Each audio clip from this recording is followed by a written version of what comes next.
So the second talk this morning is by Genevieve Walsh. She will tell us about hyperbolic and relatively hyperbolic groups with two-sphere boundary. Okay, great. Thanks for coming. It's nice to be here. The weather's great. I like London, England, the whole thing. Nice. All right, so before I forget, this is joint work with Daniel Groves, Peter Hasinski, Jason Manning, Damian Asada, and Alessandro Sisto. The first part, which is mainly what I'll talk about, is drilling hyperbolic groups. And then the second part, which I'll talk about a little bit, is joint with Emily Stark. Okay, so let me just say what drilling is. It's not a lot of three-manifold talk here. But so one thing you can do is you can remove a neighborhood of a geodesic. Remove a little neighborhood of a geodesic in that three-manifold, contained in some three-manifold, or in general some embedded curve, and you're going to get a new three-manifold. Get a manifold with boundary. This has been used a lot. You can refill in different ways to get lots of different manifolds. It's a very classical and beautiful way of making three manifolds that we've used a lot. And one thing, you can, it doesn't have to be a manifold with boundary. You could do some kind of surface, like a handle body.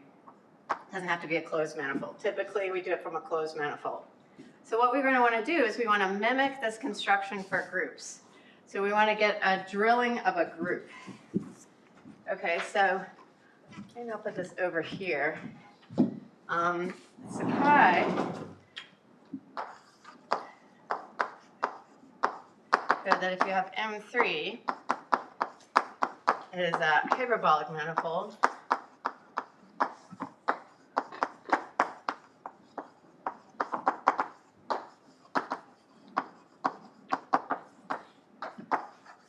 And gamma is an embedded geodesic.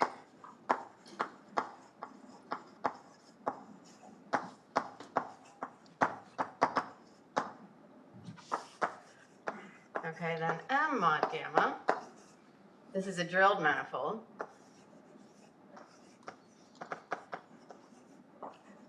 Admits a complete finite volume hyperbolic structure.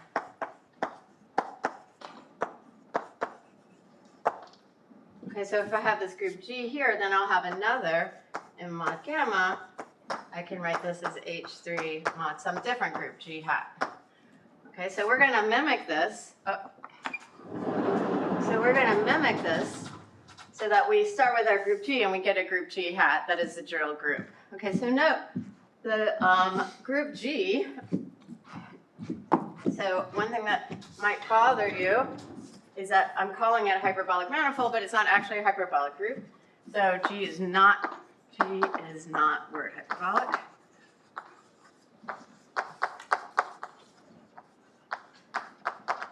Okay, it's relatively hyperbolic.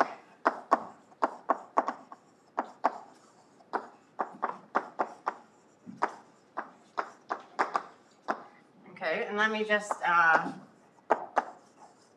most people probably know this, but let me just say one of the many definitions of relatively hyperbolic. There's many different ones that are equivalent. GP, this group and a collection of peripheral subgroups is a relatively hyperbolic group pair.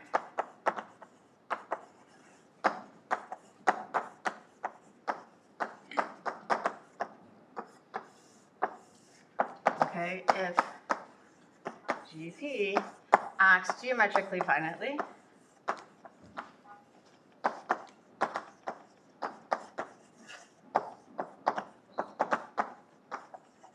on a hyperbolic space X.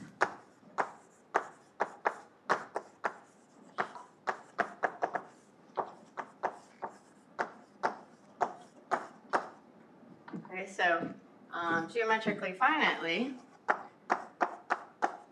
is a collection of horribles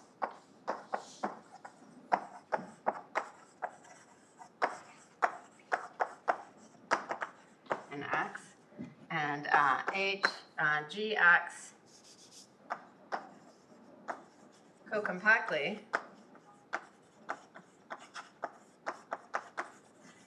on X minus this collection of horribles. Okay, so I'm being a little vague about what horribles is, but another equivalent definition, or every point of boundary X is either a bounded parabolic point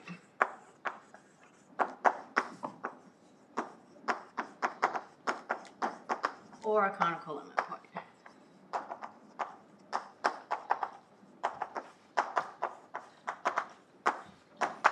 Okay, and so when a hyperbolic group is one that acts geometrically on a hyperbolic metric space, and its boundary is just the boundary of that hyperbolic metric space, and it doesn't matter which one you choose.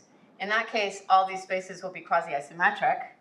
It's not the case that all of the spaces that this pair acts on geometrically finitely will be quasi-isometric. However, the boundary of this relatively hyperbolic pair is just the boundary of the space that the group acts on geometrically finitely, and that is well defined. Okay, so Bowditch shows this is well defined. Okay, so this is our boundary for a relatively hyperbolic group pair. Okay, and it's very consistent. So a premium example that you've all seen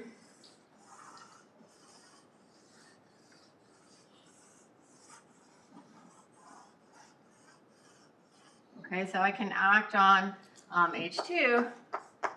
The free group acts on H2, and the quotient, the surface with the cusp, A just acts like this, B just acts like this. Okay, and the quotient is going to be a finite volume hyperbolic manifold. The horribles here will be centered at the,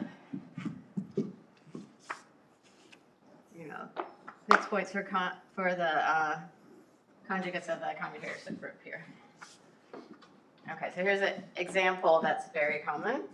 All right, let's see. Okay, and another equivalent definition that I'm going to use. So another equivalent definition. I promise I won't give them all.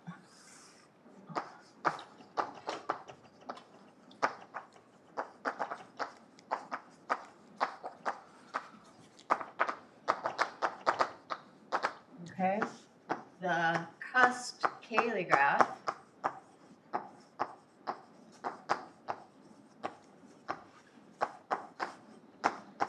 X of GP is hyperbolic, word hyperbolic. Okay, and how do I form the cusp-Cayley graph? For each peripheral subgroup, I'm going to add a cusp. Okay, so suppose my peripheral subgroup is Z, like this case. It's going to look like, the set's going to look like P times Z plus. Okay, and so I'll have some vertical edges going up. I have two types of extra edges. The vertical edges just look like xn and xn plus 1. Okay, and then the horizontal edges look like xn, yn, if the distance in the peripheral subgroup is less than or equal to 2 to the n. Okay, so this is just mimicking, in this case, I'm just directly mimicking the cusp of this cusp over here. Okay, so where these will actually get closer together as I go up a level. And as I go up one more level, they'll get even closer together. Oops.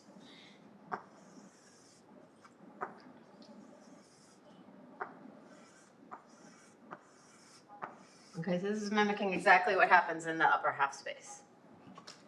Okay, so this graph, so if I take my Cayley graph, so you can make a nice space. So like for a hyperbolic group, the Cayley graph is a nice group that's hyperbolic and has boundary the correct thing. If you take, so this will actually end up being a space that has a cusp uniform action, and the boundary of the space is the boundary of the group. Okay, so this is a nice one to use. All right, so let's get back to drilling. Okay, so we want to get some relatively hyperbolic group. because we're mimicking the drilling that happens in 3 manifolds. Okay, and another thing is that here we had M3. One way we could tell that this drilled manifold was a drilling of that particular manifold is that you can fill in M mod gamma to get back to M. All right, that's one way you could verify that, okay? So that's kind of the inspiration for our definition.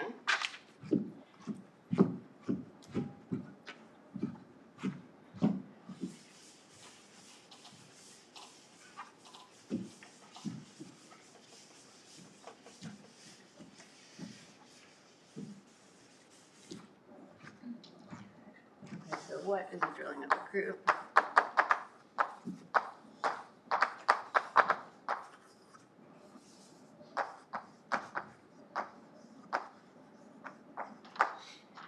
Okay, so definition. So I'm going to start with a hyperbolic group because we have a nice boundary in that case. You probably could do it in other cases. G, a hyperbolic group. G, some element in G where this group is maximal cyclic. Okay, a drilling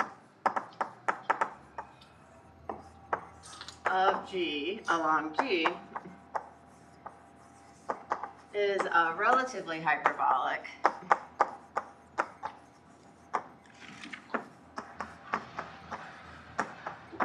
group pair, G hat P, a normal subgroup,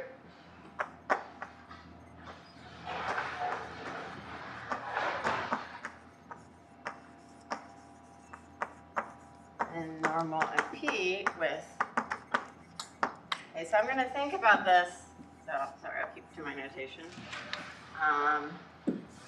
Okay, so I'm going to switch notation here. This means I'm going to have one conjugacy class of peripheral subgroups, just to be clear. And P mod n is, this is going to be the core of my geodesic in a 3-manifold case. And G hat modulo the closure, when I fill back in, I get my group back. Okay, so this is just what happens. What is the drilling of a group? Okay, it's a hyperbolic group. Okay, and I have some element in it. And so a drilling of a group is just another group, which is relatively hyperbolic, and it does the right thing group theoretically. Okay, so there's lots of drillings that exist. In fact, it's very vague. It often doesn't mean what you would think would be a drilling. So it's very common. So, like, for example, there's a trivial drilling.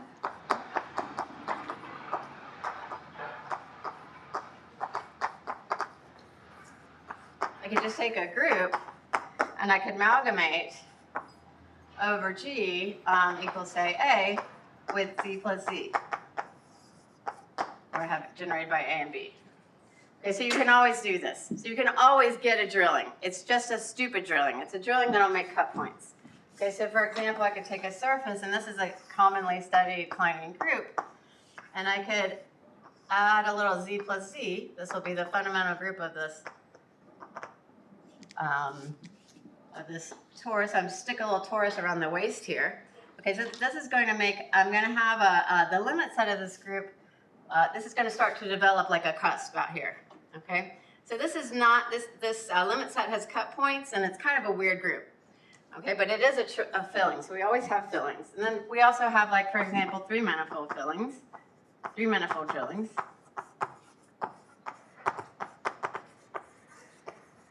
Okay, in this case, we start with something with S2 boundary, if it's closed hyperbolic 3-manifold.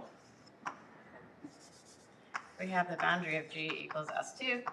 And in this case, we also have the boundary of G hat equals S2. Okay, if we drilled along a complete finite volume, if we drilled along a geodesic, an embedded geodesic. Okay, so this is nicer. Okay, so this boundary is going to change. This doesn't really go through the manifold. This is a weird situation. All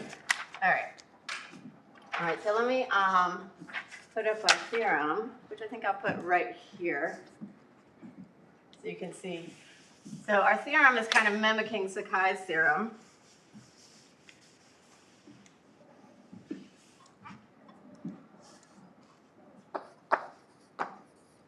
And again, this is Gross, Sisonsky, Manning, Losada system, and myself. So I have X just being a hyperbolic graph. And I want the boundary of X to equal S2. Okay? So I'm going to let G, hyperbolic, isometry of X. And L is like the axis of G. So those are my assumptions. So then there exists a sigma greater than 0 such that if G acts on X, okay, so I want to mimic this. So I'm in a core situation. So I want to mimic the embedded geodesic. So I have a quasi-geodesic, and I want it to be embedded, which means I want its images to be far apart. Okay, such that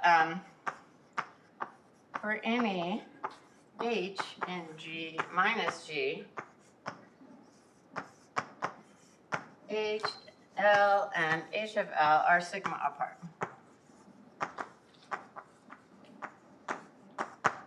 Okay, then there exists a drilling, but not a stupid drilling, such that 1, G hat P is relatively hyperbolic, that is a requirement, and the boundary of G hat P is equal to S2, and P equals Z plus Z, or the Klein-Bottle group. Okay, just like you would when you're drilling a hyperbolic three-manifold, okay? So you're going to drill out, you're going to go to a peripheral subgroup that's typically Z plus Z. You have orientation reversing element, you might have a Klein-Bottom. Okay, and then furthermore, 2, just descriptive, P is Z plus Z exactly when G acts on the boundary orientation preservingly, and G hat is torsion free if and only if G is torsion free.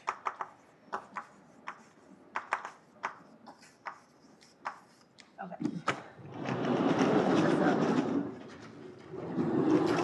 Okay, so now you can compare this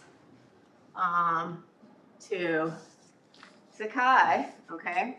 So where you just need to, so I don't have a whole group until I know I want my group to be such that the axes are far apart. That's very important. So that's going to make it so that I have a coarsely embedded geodesic. So if you're in the coarse world, what do you do about embedded? All you can do is say the axes are far apart. Okay, and we're going to have our axes actually pretty far apart. So that's what this condition is. And this sigma doesn't depend on the group so much as it depends on X, the geometry of X, and how quasi G is. But the main thing is it really depends on X. And that's why it's stated this way. And you'll see in a second. So any questions about the statement? Well, why you would like to have a sphere? Okay, so that's a great question. This works for our applications because we want to show that the boundary of the resulting thing is a sphere. So we might be able to do this in other situations, but we're going to use heavily that the boundary is a sphere to get, we would not get the conclusion that the boundary is a sphere, and we want that. Okay, so you could do this in other contexts, but you would not get the conclusion that the boundary of the relatively hyperbolic group is a sphere. But why would you would like to have? Okay, I'm about to give it application.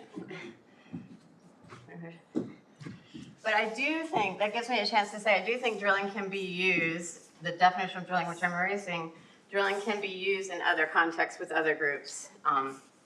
We just haven't done it yet.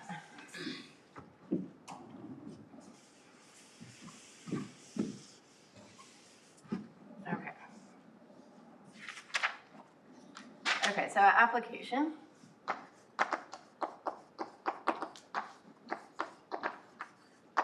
Okay, so the residually finite Cannon conjecture.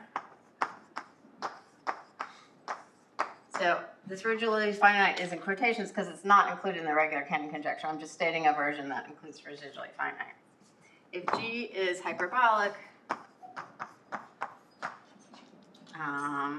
and G residually finite,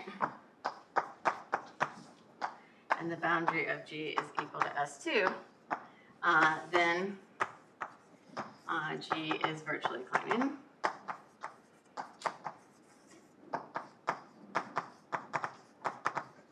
And this means that there's a G prime finite index, which is isomorphic to a subgroup of isomer H3. Okay, so this is not the original Cannon conjecture, but one where I'm also assuming that G is residually finite. There's the toral relative Cannon conjecture. So what should the relative Cannon conjecture say? It should say if you have a relatively hyperbolic group with two-sphere boundary, then it's virtually Kleinian. Okay, so this is a variant on that toral, okay, where we say I have a relatively hyperbolic group pair, and the boundary of it is equal to S2, where the peripheral subgroups equal Z plus C. All the peripheral subgroups are Z plus C. Then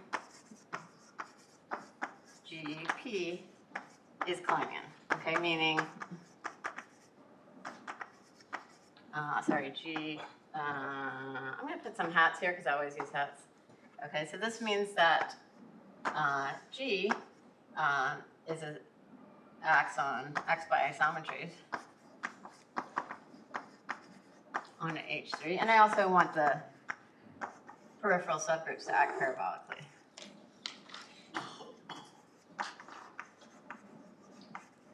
Okay, just like a geometrically finite Kleinian group. Finite volumes. Okay, so let me just put I'll keep that statement of the theorem up. I'll put that there. Okay, so let me show how this theorem helps you show that the toral relatively hyperbolic Cannon conjecture implies a residually finite Cannon conjecture. Yeah, question?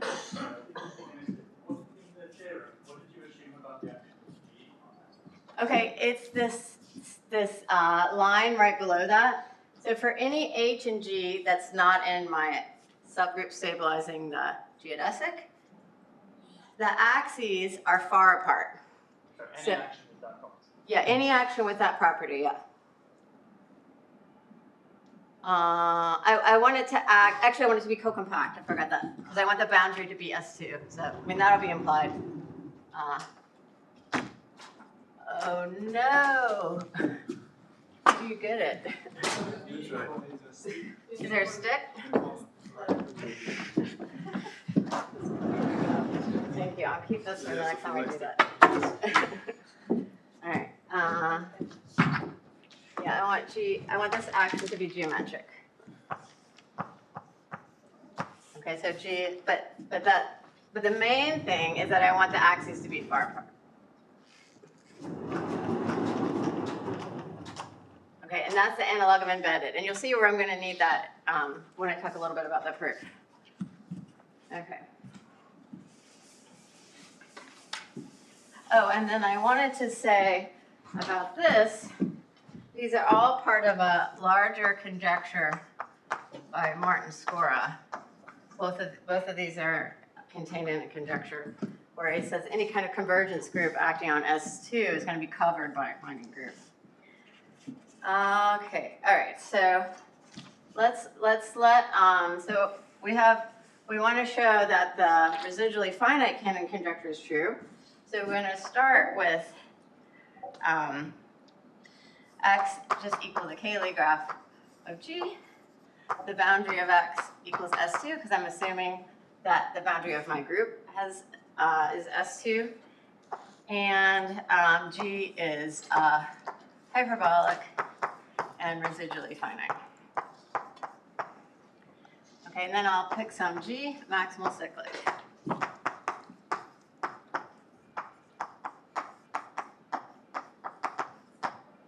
Okay, So the residual finiteness condition is strong. So this is going to imply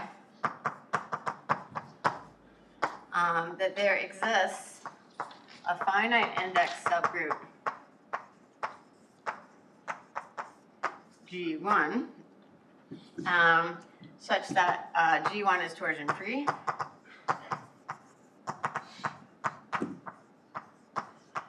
G1 acts orientationally preservingly on the boundary. This is just a roll out of Klein bottle. And G, the axes of G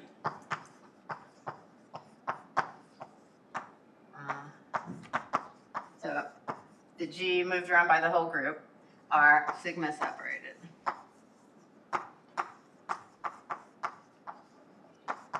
Okay, this is because I can lift these cyclic subgroups are separable. That was done a long time ago by Long. Okay, so now let's see. Okay, so then our theorem implies there exists a drilling G hat P of G where G hat P is relatively hyperbolic and the boundary of G hat P is equal to S2. Genevieve, Yep. you have to worry about separating G torsion. I'm going to first pass a cover that's torsion free. Yep.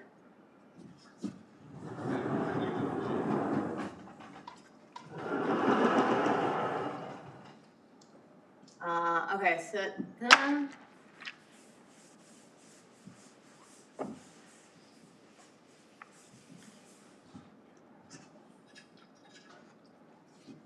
okay.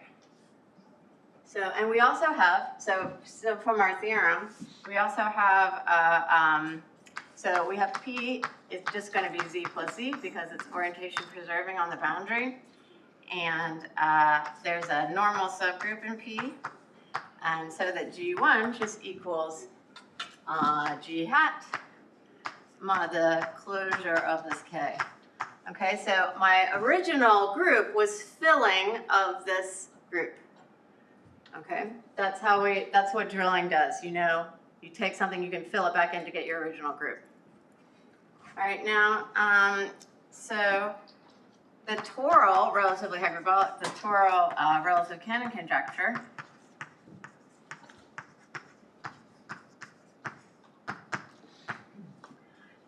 says that G1 hat is Kleinian. Okay, so in particular, this is a three-manifold group.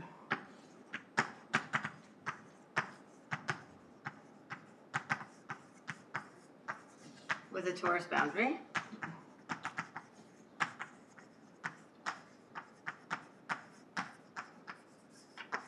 Okay, and I fill back in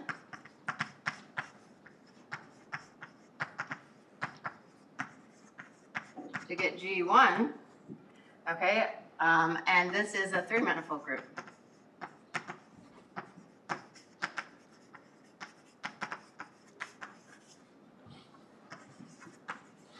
Okay, it's hyperbolic.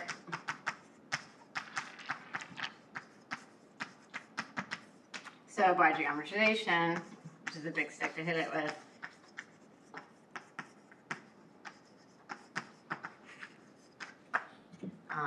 G1 is Kleinian.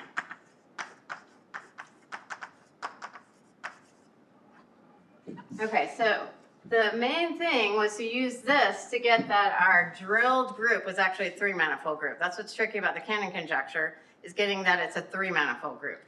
So that's how this happened. And the fact that we can do a drilling and get something with S2 boundary is what helps us do this. Okay, so that's the motivation for S2 boundary. Yeah? Why was this generated by LG separable? It's a result of Darren Long. It's a maximal cyclic Z. I can find it for you after. Okay. Okay. Let me say a little bit about the proof.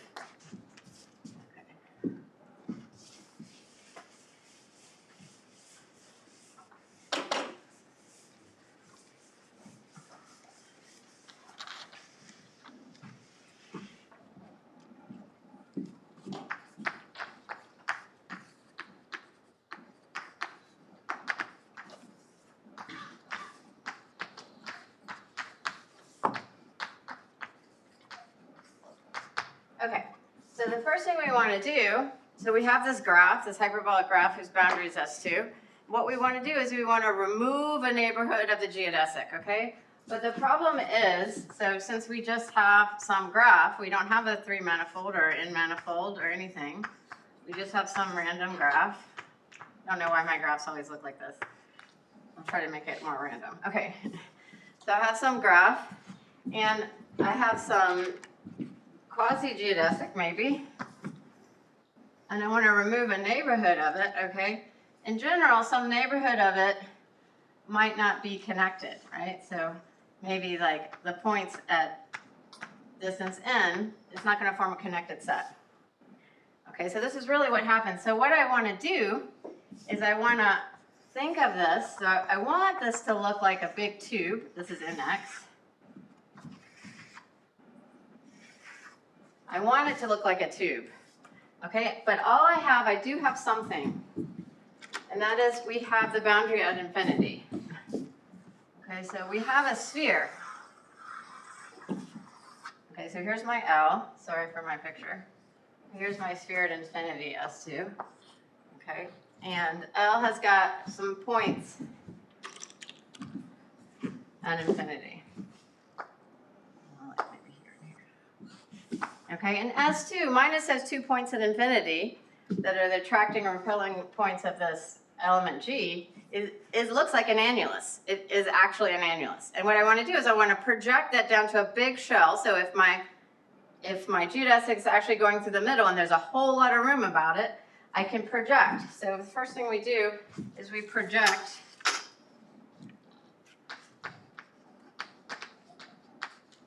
So how do I project a point out here down to the shell? I pick some point here. I look at the geodesic out to that point, and then I just take the first point where it hits that. That's just my projection. Okay, this is just a coarse projection. Okay, it's going to depend a little bit on what point I pick, a lot about the geometry of my space. Okay, but we show, so this completed shell, I want to make this, okay, so let me just write this lemma first. Lemma.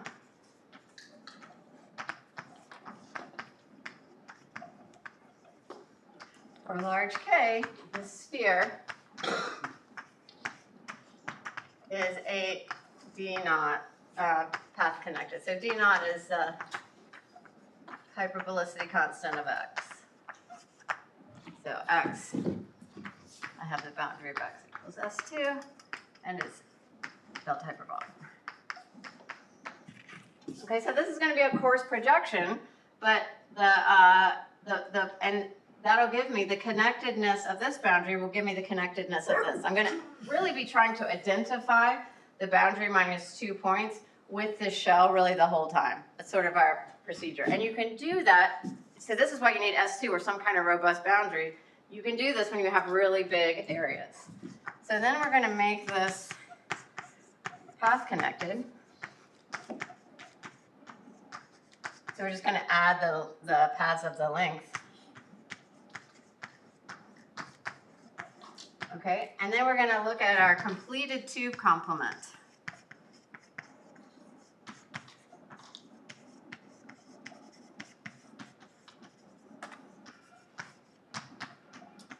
CTC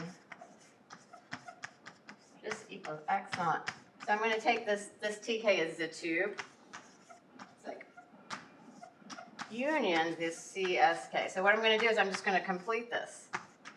All right, so now I've got this space. So I'm going to take this whole space, this whole X. I'm going to remove the tube around it, and then I'm going to fill back in so I get some at least connected thing. Okay, it's still not going to be beautiful. It still might have little holes and stuff all around it. That's okay. I'm going to fix that in a minute. So what we want to do is we want to take the universal cover of this, the Z cover. I'm seeing a Z here, like on the boundary. It's an annulus. There's a Z. I want to take the Z cover. Okay, so on the boundary, that'll be like R2 because the Z cover of an annulus is R2. When I compactify that with 1 point in infinity, this area here should lift up to something I'm going to cusp off, and that'll be S2. Okay, I've only unwrapped one, so notice I'm not really working with the group here. Okay, I'm just unwrapping one of the geodesics, and in general, there's copies of this all around. I'm just going to work with one right now.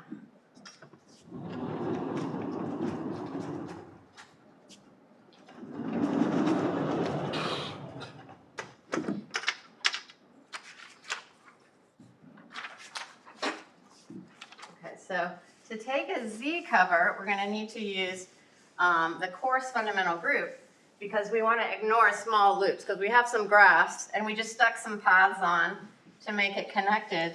So the fundamental group is not going to be right. It's not going to be Z, but the coarse fundamental group is Z. So we're going to let AD is the space obtained from A by gluing on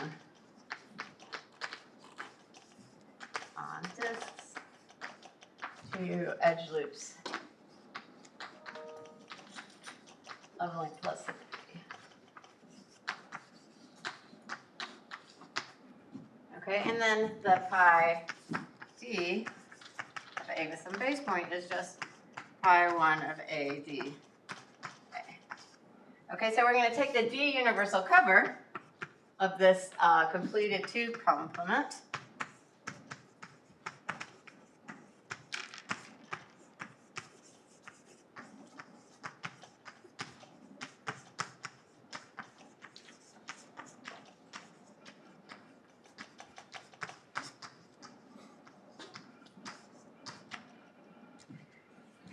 Okay, so what is that? So we have a lemma that says for k large enough, so this is another reason we need, so the reason we need the things to be really separated is I keep taking k larger and larger so that I can really identify this shell with the boundary. But I'm going to need the other translates to be out of the way from this neighborhood that I'm going to drill out. So that's why we need things to be really far apart, more than just being embedded. Okay, for k large enough,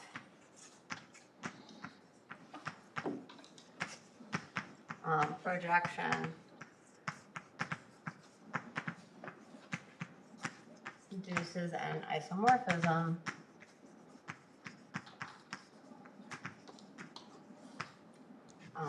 pi 1 of dx naught minus, I'll just say the limits out of this. So these are the two endpoints of my geodesic to pi d of CSK.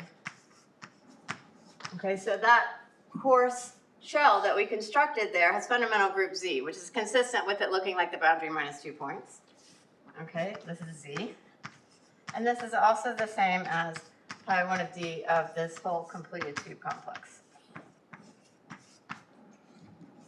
Okay, so let me say a little bit about how this cover works and how you get, oh yeah, there's it right here. I'll put this down.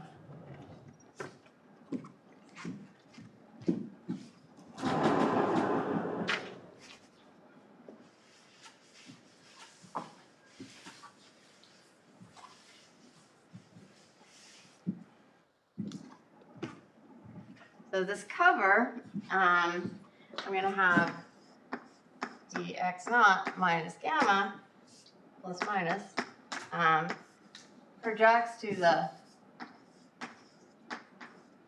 completed shell, and G, my group, acts here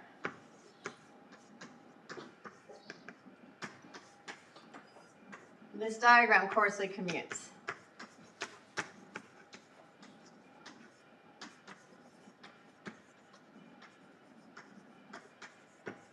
Okay, so the Z plus Z, just to show you where the Z plus Z is going to come from, the Z plus Z subgroup, it comes from this G acting on the tube and acting on the boundary. And then the cover, when I take the cover, there's going to be a Z cover. So those two Z's form the Z plus Z, or the Klein-Bottle group. Okay, this gives us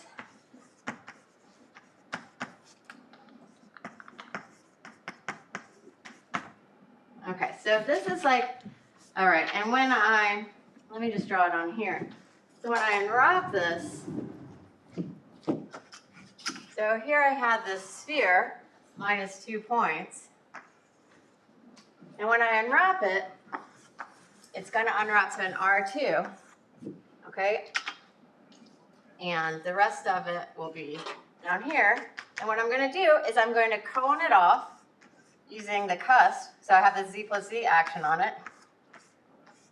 I'm going to put a cusp on it. I'm going to cusp off this subgroup. So I have a Z plus Z subgroup that stabilizes this, whose quotient is this S2 minus 2 points here. And I'm going to cone off that whole Z plus Z, and that's going to give me a cusp space. And the boundary of this cusp space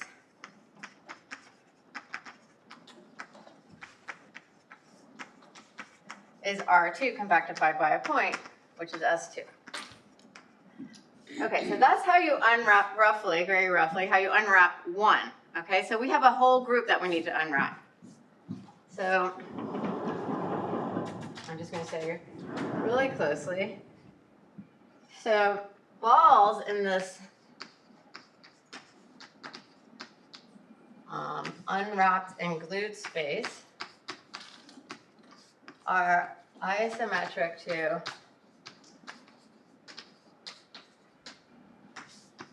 a ball in H, like this cusp, a ball in X naught, or a ball. So one thing I could do is I could take this cusp here and I could map it back down and I could stick the quotient on here.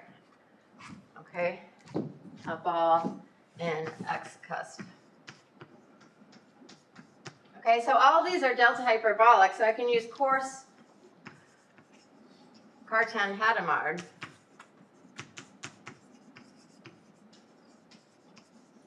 to show the unwrapped and glued space is hyperbolic.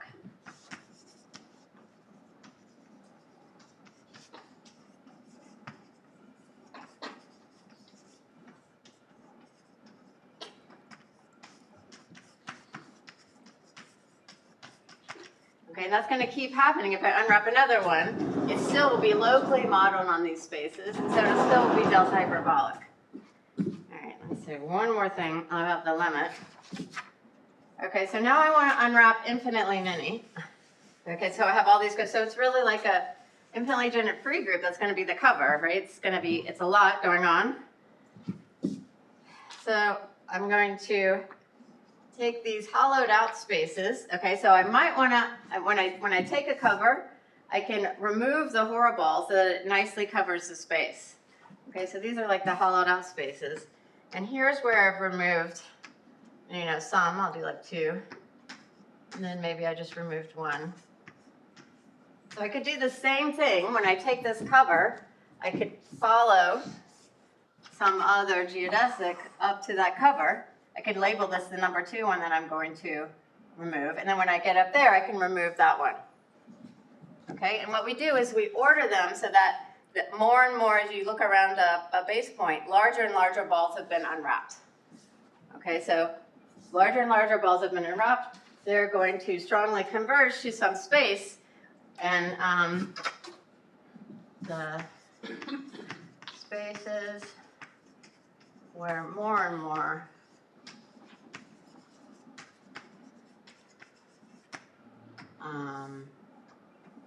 geodesics have been unwrapped.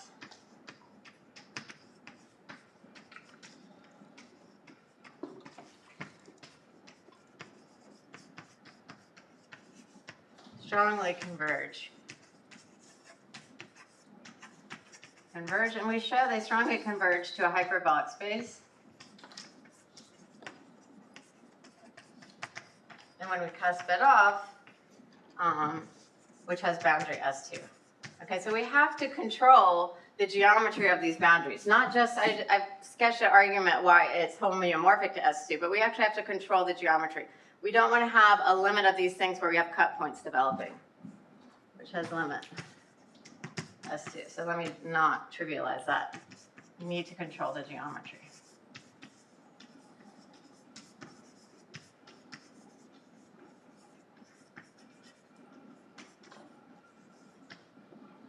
Okay.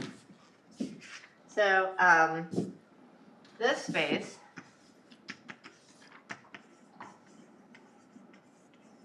so this y1 is going to cover my y0, okay, which has all the tubes removed.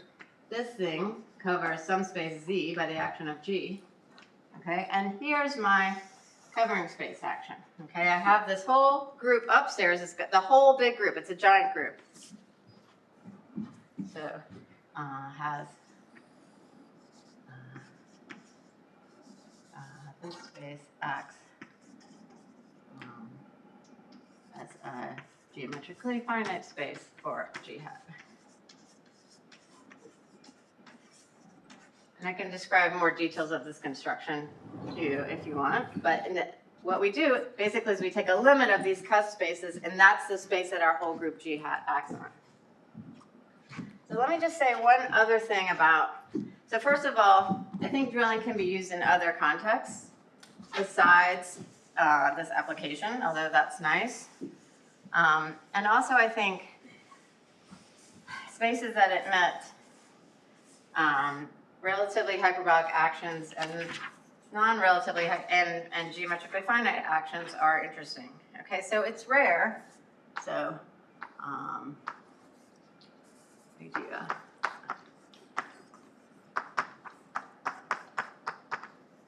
it is rare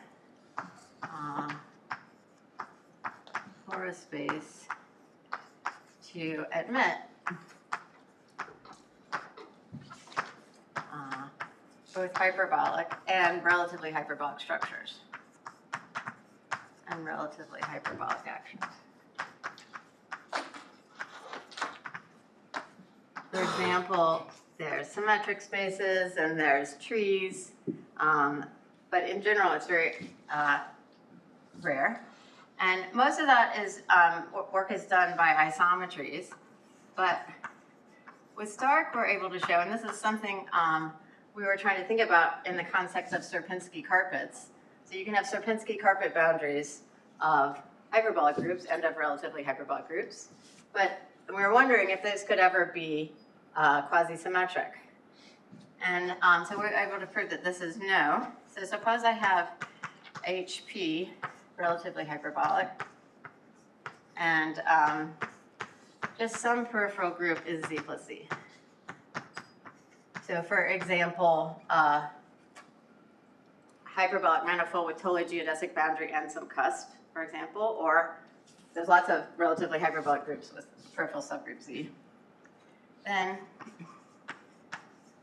the cusp graph, the space I described where you cusp off the peripheral subgroups, is quasi-isometric to G, a hyperbolic group.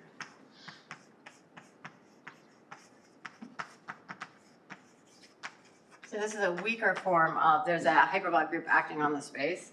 So this implies that the cusp graph and G are both quasi-isometric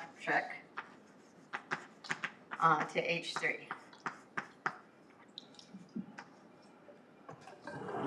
So while this was surprising to us, it's actually not that hard. So if you have the group G acting by quasi-isometries on the space, you can go out, you can take a ball and you can move it arbitrarily out far in the end of this cusp, and this cusp is modeled, the cusp space is modeled on the cusp in H3, so it looks exactly like H3 when you get out there. So you can get larger and larger balls that look like H3. So there's no hyperbolic groups, no relatively hyperbolic groups with peripheral subgroups that are H2. They're quasi-isometric to some hyperbolic group that aren't just H3. That's all you can do. And then, so a corollary is that G acts geometrically on H3. This is Tukia.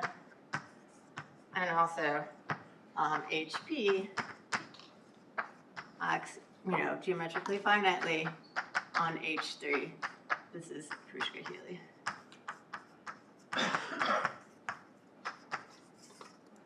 Okay, and so we were wondering, what about the other symmetric spaces? So we can say things like, if you know that the peripheral subgroup is the nilpotent group, you can do the same trick here. get H3. But what about, like, when can it actually happen? So we have like a conjecture that if x and y are hyperbolic, x is qi to y, so they're qi, and x emits geometric action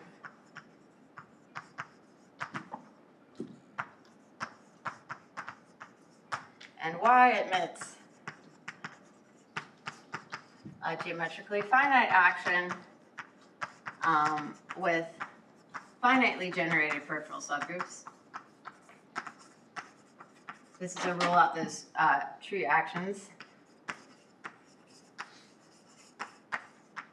Okay, then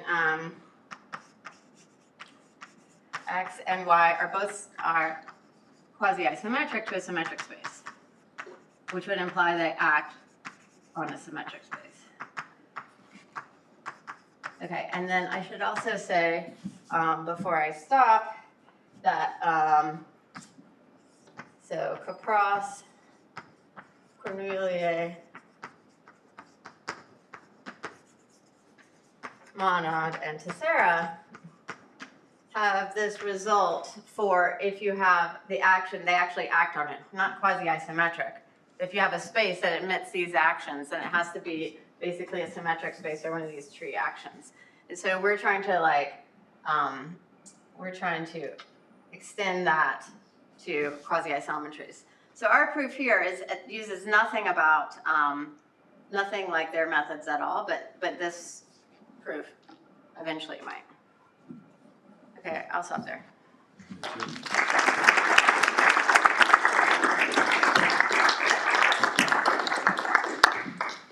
Are there any questions?